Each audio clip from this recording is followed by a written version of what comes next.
সুপ্রিয় দর্শক আসসালামু আলাইকুম। দেশ কিংবা দেশের বাইরে থেকে যে যেখান থেকে আমাদের ভিডিও দেখতেছেন সবাইকে আন্তরিক শুভেচ্ছা ও অভিনন্দন। দর্শক আজকে 24/4/2026 রোজ শুক্রবার। আজকে চলে আসলাম আমরা পঞ্চগড় জেলার ফুটকিবাড়ি বাজারে। আজকে ফুটকিবাড়ি বাজারে কী দামে কী মরিচ ক্রয় করলাম সেটা আপনাদের সামনে তুলে ধরবো।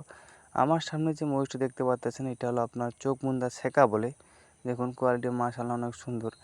যারা এটা পাউডার করে তারা কিন্তু এই মরিচটা বেশি নিয়ে থাকে। দেখুন পাউডারের জন্য এটা কিন্তু সেরা। এটা কিন্তু কালারের জন্য 100% গ্যারেন্টি। দেখুন কোয়ালিটি মাশাআল্লাহ অনেক সুন্দর। আপনারা নিতে পারেন। এটা আজকে বাজার গেল আপনার 8,800 থেকে 9,200 টাকা পর্যন্ত মন। দেখুন কোয়ালিটি মাশাআল্লাহ অনেক সুন্দর। আপনারা কিন্তু চাইলে নিতে পারেন। আর এই পাশে একটা মরিচ দেখতে পাচ্ছেন এটা হলো আপনার পঞ্চগড়ের দেশি কারেন্ট। এটার আজকে বাজার গেল আপনার 11,500 থেকে 700 টাকা পর্যন্ত মন গেছে। 11,700 টাকা পর্যন্ত মন গেছে। দর্শক দেখুন কোয়ালিটি মাশাআল্লাহ অনেক সুন্দর। আপনারা কিন্তু এটা হাতে কাটায় বিক্রি করতে পারেন। যারা হাতে কাটায় বেশি বিক্রি করে তারা কিন্তু এই মরিচটা নিতে পারেন। নিতে চাইলে স্ক্রিনে দেওয়া নাম্বারে যোগাযোগ করতে পারেন। প্রতি কেজিতে 2 টাকা কমিশনের মাধ্যমে আমরা কিন্তু 64 জেলায় মাল দিয়ে থাকি। আপনারা নিতে চাইলে স্ক্রিনে দেওয়া নাম্বারে যোগাযোগ করতে পারেন। আর নিয়মিত আপডেট পেতে আমাদের চ্যানেলটি সাবস্ক্রাইব করে রাখবেন। সবাইকে আসসালামু আলাইকুম।